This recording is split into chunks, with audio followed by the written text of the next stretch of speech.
All right, welcome to this week's episode of Fixing Your Agile Coaching. I am Ryan Ripley. Joining me this week, we got Esther Derby back for another week. Esther, it's great to see you again. Yeah, happy to be here. Thanks for doing this. I love it. Love our conversations. Of course, the watchers and listeners out there know Esther from 7 Rules for Positive Productive Change. Awesome, newish kind of book on the market.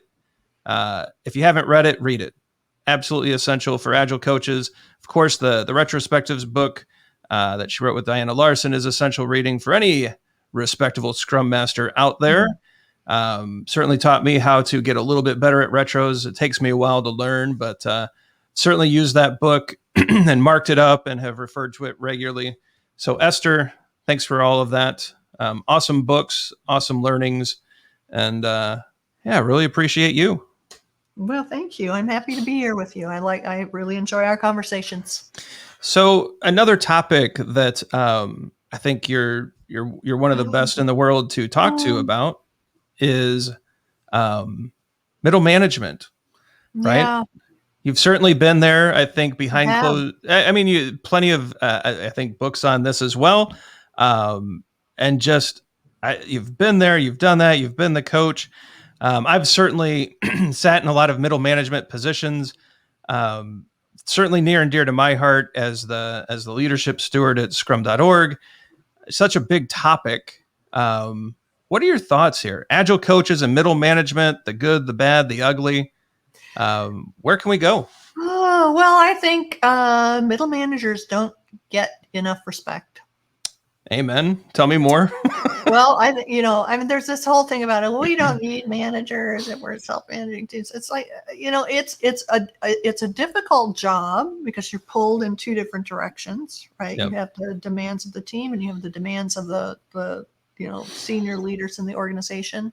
You very often don't have support from the people on either side of you, the lateral support. And I think there is something middle managers can do that is much more strategic than what they are typically doing in organizations. Day-to-day task supervision is not the best use of middle managers' talents or time. So very often in my experience, they have a good knowledge of how to get things done in the organization, which makes them ideally positioned to work on those systemic issues that get in the way of change. Yeah, and this is how I always wanted to, I certainly don't have the coaching credentials that you do, but I was in this middle management position. And so maybe I can speak from that stance or that lens.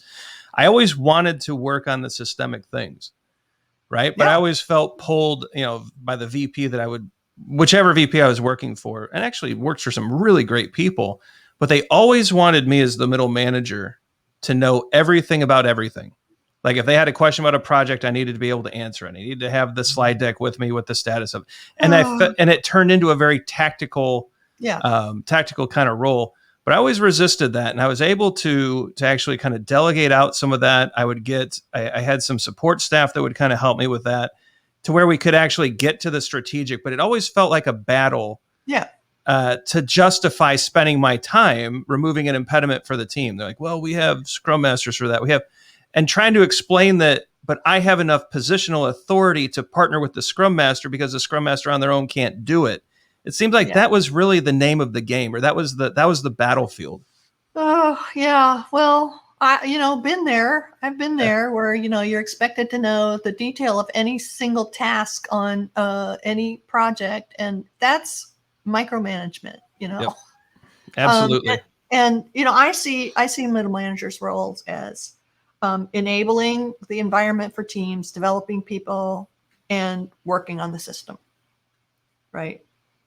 So those 3 things. And if you're doing that and because you're creating an environment where people can work effectively, you don't have to be doing day-to-day task supervision. We've got adults in the workplace and, they can manage their work. That's one of the core tenets of Agile is that the teams manage, the senior leaders or the product organization is setting the priorities, but they can manage their own work. right? So that frees managers up to, develop people, work on the system. But it is a struggle in lots of organizations because the orientation is so much towards, we must make sure people are working hard. And, this whole micromanagement, you have to be able to report on any detailed level task at any time, which is, I'm editing myself a little bit. Well, and this is a space. Not a high value use of their time. I mean, those things can be looked up if indeed they're important. Absolutely. And I would argue 99.9% of the time it's not important. Right. And this is where I think an Agile coach can really be a great partner to middle management, is to start having those conversations with the executives. I mean, you brought up a great topic with efficiency versus effectiveness. Right. Right. I don't want teams to be efficient. I want them to be effective. I don't care if, two developers were only 60% burdened or loaded during a sprint. And what I mean is we couldn't account for 100% of their time. If we got the outcome we needed, the team's working together great, and the customer's delighted, why does it matter that for 40% of their time they read a book, or they skilled up, or they paired with someone else to help them? You should be thrilled that they are doing those things. Right. Those are wins. These are great team behaviors. Those are great team behaviors. And they're an investment in building capacity over time, right? And building capability over time. So it goes back to that whole, people must be heads down, fingers tapping on keyboard 100% of the time, or somehow something is wrong. And it's a very extractive mindset. We must extract maximum labor, and it almost entirely reduces the possibility for learning. If people are on task 100% of the time, they may be learning something as an individual about that particular task, but they are not learning as a team. They are not increasing the capacity and capability and knowledge of the team. So, this whole utilization stuff gets in the way of learning. Yeah, and then that's a big stumbling block. And I think this is where Agile coaches can help. This is where you partner with HR and say, look, autonomy, mastery, and purpose. Dan Pink did a lot of great research here, or built on a lot of great research here, that if people aren't deciding how best to do their work, if they're not given opportunities to level up, and if they don't understand why they're doing the work other than just to stay busy, they leave. And so onboarding is expensive. Recruiting is expensive. And really, like, that's one avenue. You could have that conversation with finance. You could have that conversation with executives, but really start spreading that knowledge, as opposed to, this is the right way to do a daily scrum. Yeah. It's like, which one is more effective at the beginning? And I would argue the first. Like, I would say, let's get the team's ability to work in a reasonable way, to learn, to level up, to get away from the efficiency. That's the name of the game early on, right? Absolutely. And efficiency thinking is deeply, deeply embedded in, at least particularly U.S. business culture. Yeah. Deeply embedded, and that getting as much work out of somebody as we possibly can is deeply embedded. People seem to feel like it's a moral wrong if someone is gazing out the window, as I am right now. That's like, this is a moral wrong. You should have your fingers typing on the keyboard, right? No, come on, Esther. We need 1,000 words per minute for the show. Come on. I can give you 1,000 words, but they might just be gibberish. Exactly. So it's this very extractive thinking, and shifting that mindset is difficult because it's embedded in the practices to some extent, and the way people account for things, and the whole utilization thing, and resource optimization. So again, as we talked about in another one of our chats, we talked about the you call them the tethers, the things that hold the patterns in place. That's one of them. Sure. That's one of them. Yeah. And it's hard to convince a software engineering executive that they're not building Toyotas, right? I think in an assembly line setup, these ideas are great. We want to be as Well, I efficient mean, and as possible with the machine usage. We want but those are machines. They're right. not people. But the humans, you still want them to have time to learn and think Yes. Yep. and have some ownership and responsibility over the way they're doing their work. I Right. mean, here's one of the big dichotomies you see in bigger organizations, that they're very concerned about engagement. They send out all these engagement surveys and they want people to be engaged. And then they have this extractive mentality or this efficiency mentality that gets in the way of all the stuff that bring engagement. Right. And some vitality to people's work. So yeah, another one of those things that holds the pattern in place. And then they're insanely distraught when the engagement surveys come back and the scores are low. And so what do we need to do? And then it's a pep talk. Or yell at people, or you should be happy to. I remember early in my career, an engagement survey came back. The CEO held an all hands and said, "You all should feel lucky to be here. How dare you be upset in your roles? The economy is terrible." And so you could either be jobless and it led to like a 20% exodus. It was that was so effective. It reminds me of a company I worked in, which had took great pride in being, their little slogan of we're the best place to work. And they had actually gotten some awards, but on the basis of who knows, but best place to work. And we got a new vice president who started talking about cutting all dead wood and you should be grateful to have a job. And then the phrase became, well, it's at best a place to work. Right. But the extractive mindset is really, and maybe it comes back to where it's at best a place to work. I like that. It's also kind of that resource mentality, something that Todd and I that we're very quick to correct, and almost to the irritation of people is people are not resources. They're not mineable. They're not fungible. They're not we're not interchangeable parts here. This is, human flourishing is part of the equation in work, or it should be, right? Well, and I think a lot of the things we're talking about. Well, I think the results are better with the flourishing, right? It's right. That's, people, you get better results when people are flourishing. Yeah. And I think Tony Heish, the former founder of Zappos, I think his great book, Delivering Happiness. They really, and I don't know if it was a peer-reviewed study, but they did a lot of work in this space, that if people are flourishing and happy in their roles, if they're learning and leveling up and they're truly joyful, it's joyful for them to go to work, the customer experience is exponentially better. Yeah. Right. And that should not be profound, right? It shouldn't have taken up. That's just common sense. But I think we miss that. And instead we'll extract everything over here from the employees, and that leads to a customer. And there's this big disconnect, right? Right. But that's the part that is so deeply embedded.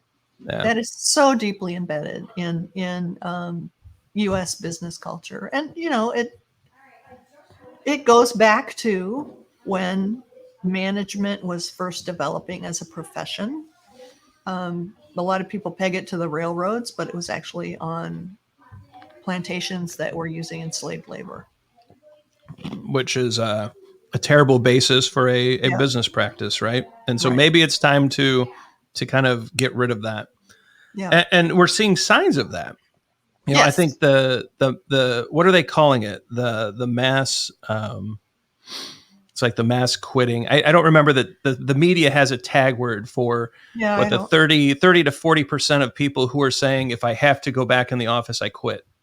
Well, I think a lot of people had a chance to reevaluate their priorities. Yeah. During the pandemic.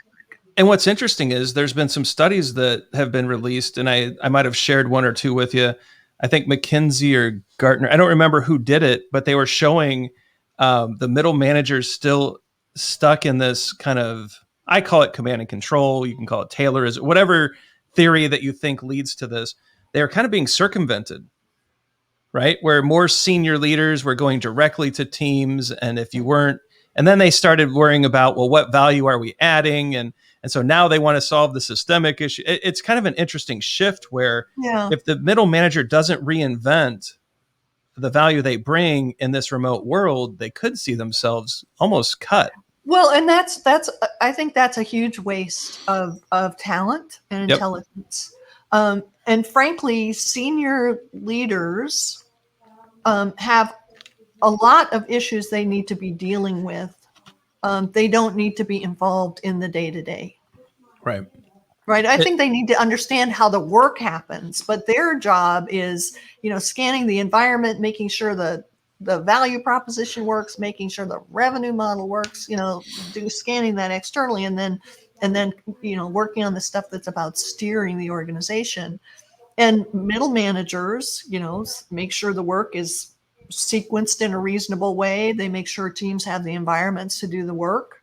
They have what they need to do the work, and then work on those systemic things. And I think it's hard to, be steering and also doing that enabling stuff. I mean, some people, cross those boundaries, and in some organizations, everybody's involved in all of it to some extent, Right. smaller organizations. But yeah, I just wonder what's going to happen if it will increase the cognitive load on both the leaders and the makers. Yep. Oh, absolutely. Like I think this is a fascinating time where we could end up getting pulled back into the way things were before the pandemic. I think there is some gravity there that could pull people back into the office. But I'm what I'm optimistic about is this block of people who are just saying no. Right. And I think that could fundamentally shift the way that management works, the way that people work, and it could change the way Agile coaches are going to have to show up. I mean, there's a big, I think there could be a shift here. I hope we don't just go back to the old. I don't think we will, because like I said, a lot of people have rethought their priorities. It's like, spending 2 hours commuting a day doesn't fit for me anymore. I would rather spend those 2 hours with my family or with my interests or my hobbies or whatever. So people are making different decisions about the trade-offs. It's not just a foregone conclusion anymore. Right. And, I think there's a certain sign that people are less willing to be in jobs that aren't satisfying. Yeah. Two great developments. Those are both great developments. Well, and what I hope also happens, because I was one of these people when I was a developer, I did my best work from 11 o'clock at night until about 4 a.m. Like, and no distractions. It was quiet, and I could bang everything out, but I still had to be at my desk at 8. So I was tired during the day. It was just one of those where, will we ever get to the point to where we're in this remote space and the 8 to 5 is no longer the standard, and human flourishing is encouraged, and people working together is encouraged. And so I think those companies, and I could be wrong. We'll date this. It's 2021. We'll see in like 5 years if those companies that really embrace those more organic, human-centric systems, I think those are going to be the big winners. There's going to be some blue chips that fall off and some new ones that come up that embrace this time. And I think there's a couple challenges people have to deal with, which what is synchronous and what is asynchronous. Right. One of the assumptions of Agile is that we do most things as a team. Well, we need to be more thoughtful about that now. When do we actually need to be collaborating in a remote collaborative space? And when can we be working on our own and coming back and checking in? So I think people have to be a lot more intentional about that. And I think people have to spend a lot more thought on how do we maintain the informal networks in our organizations. Because there's a real danger that you're just going to get people in their little, in their little bubble with their teammates, and they're not necessarily talking to people in the next team over or the other department. So finding ways to recreate those informal networks, I think, is an important thing. And that's another thing middle managers can work on. That's super important. Yeah. And I hope the mindset within middle management shifts. It could be very easy to swap out Zoom boxes. Well, that person isn't working out. I can get another remote person. That person isn't working. And it all sorts of, like I said, I think these are definitely going to be some interesting times. Yeah. Right? I think management theory is about to take a big leap. And I think the companies that really center on the human, I think they're going to be huge winners. I know that there are I hope so. In tech centers, right? I know that there are some CEOs writing letters to other CEOs saying, hey, it's unfair of you to poach my talent. And the other CEOs are saying, get good, right? I mean, they're basically saying, well, if you're going to make them come back to the office and I'm not, I'm going to win. And there's these, I'm very excited about these times. But I also think our profession is going to have to level up too. I agree. I think, the way that we teach teams will be different. The way that Agile coaches engage with people will be different. And I don't know, I just see this big acceleration coming, that the way that things worked today or yesterday, not going to work tomorrow when the dust settles. Yeah. Well, and I think just being clear about how we want to create environments where humans can thrive is an important thing. So it's not just, like you just referenced, just swapping out another remote person, which makes no sense whatsoever. It's like, it actually does take time to learn a code base. Does take time. And the idea that you can swap someone out and just because they know how to code in Java, they can immediately be productive on your code base is foolish. It is. Well, we'll see how they adapt, right? Yeah. I'm optimistic. Humans are very adaptable. Very much so. Well, we proved that. We spent a year and a half figuring that out. And so it's like I said, just interesting times. If you're an Agile coach today, it's an amazing opportunity. I think the partnership with middle management is still going to be critical. It's just one of those relationships that if you're in an Agile coaching position and you're not really partnered up with the middle manager, you haven't figured out what they need out of this, I think that's a good conversation to have sooner rather than later. Right? Absolutely. And don't fall into that trap of disparaging them. I'm saying, they're the clay layer, they're, resisting change. It's like, when you go into it saying management doesn't have value, of course, people are going to be defended because their identity is being attacked and they feel like there's no role for me here. But like I said, I think there's a huge and a far more strategic role for middle managers. Totally agree. And actually that whole negative perception, we put a management chapter in our Fixing Your Scrum book that shouldn't be there, right? We shouldn't have to, but we felt as strongly as you do, hopefully that we feel as strongly as you do, Esther, that disrespect just isn't productive. No. And so we had to be, we instructed, Scrum Masters, be respectful, honor what they've done. These are past developers usually that have been moved up. They can help you. They can be a great partner, and you can be a great partner to them because there's some stuff that that once they trust you, they might listen. Yeah. Yeah. So. And they may need to shift the way they do their work, but coming at them like they're, part of the problem isn't necessarily helpful. I've never liked being called a problem. Yeah, well. I might have deserved it. I still didn't like it. Well, yeah. Yeah, or going in, this is the other thing that I think sets the wrong tone is when a coach has been hired to work with a team and they go to the manager and say, well, do you want some coaching from me?